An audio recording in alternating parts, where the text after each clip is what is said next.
Comment ça va par ici? Salut, c'est William et bienvenue sur une nouvelle série de vidéos. Aujourd'hui, on va pas parler de théâtre, on va pas parler de termes rattachés au théâtre, mais on va parler un petit peu cinéma. Tu l'auras compris, sur cette chaîne, j'ai pas du tout envie de parler que d'une seule chose en particulier, j'ai envie de te parler de plein de trucs qui, moi, me passionnent. Et parmi ces passions, il y a évidemment le théâtre, mais il y a aussi le cinéma. Preuve étant, quand j'ai commencé YouTube il y a quelques années, j'ai fait une chaîne exclusivement destinée au cinéma. Finalement, après coup, je suis parti sur autre chose, je me rends compte que ce que je raconte, c'est n'importe quoi. Mais j'adore le ciné depuis que je suis tout petit. Aujourd'hui, je reprends le fait d'aller un peu plus au cinéma, etc. Et autant je me sens pas forcément très legit de faire des grosses critiques très approfondies du cinéma, autant je suis très partant pour te parler un peu de films que j'ai vus. Le concept donc dans lequel tu es actuellement, il a pas encore de nom, d'accord? On en trouvera un au fur et à mesure. Mais le principe, il est très simple. Ici, j'ai un sac avec tous les DVD que j'ai achetés entre la fin de l'adolescence, je dirais, et maintenant, qui sont que des films que j'ai vus il y a très longtemps. Il y en a quelques-uns que j'ai peut-être revus récemment, mais voilà, le fait est que tout ce que j'ai en DVD ici, je l'ai pas vu depuis longtemps. Pour la simple et bonne raison aussi que, en fait, des DVD, on n'en achète plus aujourd'hui, et que comme tout le monde, je suis abonné à des plateformes de streaming, donc en fait, j'ai aucune raison de racheter des DVD. Le principe de cette vidéo, il est donc très simple. Je prends un DVD là-dedans, au hasard, les yeux fermés, et je t'en parle. Je t'en parle autant que je suis capable d'en parler, c'est-à-dire qu'il y a certains trucs que j'ai vus une fois, il y a 10 ans, d'accord? Et donc du coup, je ne m'en rappelle pas du tout. Mais je trouve ça un peu amusant de faire travailler ma mémoire, donc n'hésite pas à rester un petit peu, et si t'as vu le film, à me dire dans les commentaires, bien évidemment, ce que toi t'en as pensé. Ça va être un avis qui va être très brut, puisque le concept, c'est que je vais te parler de ce que je me souviens du film. Donc autant te dire que il y en a certains, quand je les ai mis dans le sac, je me suis bien rendu compte que j'en avais très peu de souvenirs. À noter par contre que tout ce que j'ai dans mon sac là, quand c'est des DVD que moi j'ai achetés et qu'on m'a pas offert, c'est des trucs que quand je les ai vus, je me suis dit, il faut que je l'ai en DVD parce que j'aime ce film, j'aime ce que j'ai vu. Donc si je m'en rappelle pas, peut-être que finalement le souvenir est un peu biaisé. On commence tout de suite avec le premier. On est sur du sac cabas de Noël, voilà. Donc je vais fermer les yeux et je vais prendre un DVD au pif, sachant que j'ai tout mélangé dans la boîte. Allez, on va prendre ça, ça a l'air d'être une vieille boîte. Et on est sur Hunger Games, facile pour un premier épisode, mais old school, le DVD. Hunger Games, bien évidemment que je me rappelle du film, puisque en fait je me le suis fait il y a pas longtemps. Pour les personnes qui n'auraient jamais vu la saga, Hunger Games c'est donc une saga littéraire à la base, avant d'être une saga de cinéma. Personnellement, j'ai lu les bouquins après avoir vu les films, après avoir vu celui-là.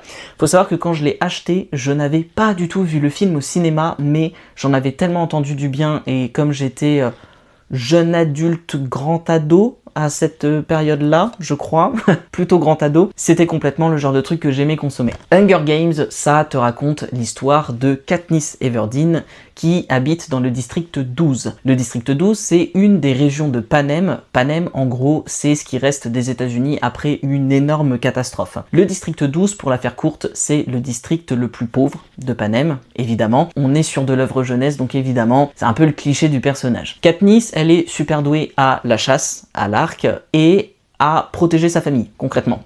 Tous les ans se passe un événement qui s'appelle les Hunger Games. Le principe des Hunger Games, c'est que ton nom est pioché dans une petite urne, on prend ton nom et tu dois aller te battre à mort et espérer survivre pour divertir la haute et les gens riches, concrètement, contre 2 enfants à chaque fois de chaque district, donc autant te dire que ça fait pas mal de monde sur 12 districts. Je te laisse faire le calcul parce que perso je suis très nul en maths. Donc évidemment, on arrive au début de cette histoire, Katniss se retrouve dans cette foule devant la personne qui va tirer les noms, et c'est le nom de sa petite sœur, Primrose, qui est tiré. Sauf qu'une personne n'est pas obligée de participer aux Hunger Games si elle a été tirée au sort, si en parallèle il y a une personne qui se propose volontairement pour participer aux Hunger Games. L'articulation c'est dur, hein. Donc ce qui se passe, c'est que Katniss, ne voulant pas que sa sœur décède, basiquement, va se présenter, va dire je suis volontaire pour aller participer aux Hunger Games. Tout le monde est là, oh, mais quoi? Et donc la voilà partie pour les Hunger Games. Et donc dans ce premier volet là, qui est la raison pour laquelle je préfère ce premier film et que je préfère le premier bouquin d'ailleurs de toute la série, c'est Katniss au centre de l'arène. C'est-à-dire que tu suis toute la construction du personnage qu'elle va être en public devant tout le reste du monde. Tu construis sa relation amoureuse, tu construis ses relations sociales aussi, etc. pour essayer d'attendrir un public, pour pouvoir récupérer des dons, en fait, pour pouvoir la faire survivre, genre, tiens, une petite bouteille d'eau, la pouilleuse, vas-y, bois, tiens, un petit sandwich triangle, allez, fais-toi plaisir. Et donc, j'aime beaucoup toute cette construction du personnage autour de ce qu'elle doit montrer pour pouvoir plaire au public, et le fait qu'elle est complètement en opposition avec ça. C'est-à-dire qu'elle déteste les riches, hein, concrètement, elle déteste la haute parce que c'est à cause d'eux notamment que on en est là. Et donc du coup, jouer ce jeu-là, c'est pas du tout dans son tempérament, et je trouve ça hyper intéressant comment tu construis quand même la personne et comment tu lui fais comprendre qu'en fait, si elle ne joue pas ce jeu-là, elle est morte d'être, c'est finito, en fait. Et ce que j'adore dans ce premier volet-là, ce que j'ai préféré dans le livre par rapport au film, c'est tout l'aspect survie. Moi, c'est un truc que j'ai adoré dans le bouquin, toute cette partie où tu vois, par exemple, bêtement, le contenu du sac à dos qu'elle a récupéré, comment elle essaie de s'en sortir dans cette espèce de jungle mortelle, en fait, etc. Je trouve ça hyper intéressant et je trouve que j'ai manqué de ça dans le film pour le coup. Et ce qui est drôle, c'est qu'en ayant vu le film d'abord, encore une fois, je trouve ça amusant de m'être fait la réflexion après coup. Mais en fait, dans le bouquin, il y a tellement de choses qui sont décrites et bien décrites sur la manière dont elle s'en sort, dont elle prend en main en fait sa survie. Moi, j'ai adoré ça. Bien évidemment, il y a toute une histoire d'amour qui se passe derrière, etc. Tout ça, mais je me doute bien qu'en présentant ce film, il y a la plupart d'entre vous qui l'avez forcément déjà vu ou vous en avez déjà entendu parler. Ça fait partie de ces trucs qui sont quand même hyper répandus en termes d'œuvres culturelles. Personnellement, Hunger Games, donc, quand je l'ai vu, j'ai bien aimé. Et encore aujourd'hui, c'est un film que j'aime bien. Voilà.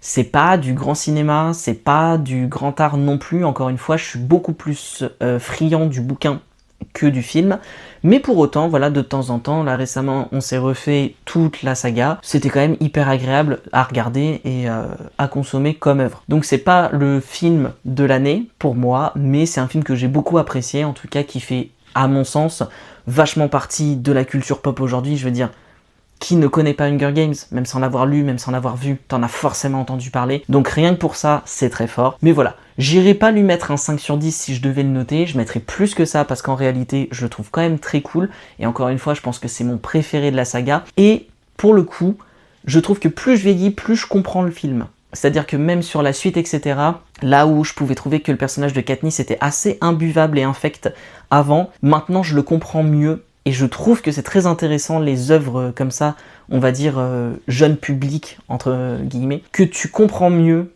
en tout cas en termes d'état d'esprit des personnages, etc., en vieillissant. Et moi, c'est l'effet que ça me fait avec Hunger Games, et donc du coup, c'est un film que je conseille, bien évidemment, parce que je le trouve sympathique. Après, de là à l'avoir acheté en DVD, c'était peut-être un peu excessif, mais c'était l'époque où j'achetais des trucs sur un coup de tête, même sans les avoir vus. Donc voilà. N'hésite pas à me dire toi ce que t'as pensé d'Hunger Games, si tu as vu le film et si tu as lu le livre. Je ne m'attarde pas sur la suite, parce que ça je le garde pour un autre format vidéo en l'occurrence, mais j'espère que cette vidéo t'a plu. Encore une fois, j'ai pas la prétention de faire une grosse critique de quoi que ce soit ou quoi, je m'essaie à des formats, donc si ça t'a plu, dis-le moi, si ça t'a pas plu, dis-moi pourquoi, et moi je te dis à très vite pour le deuxième épisode de cette série qui n'a toujours pas de nom.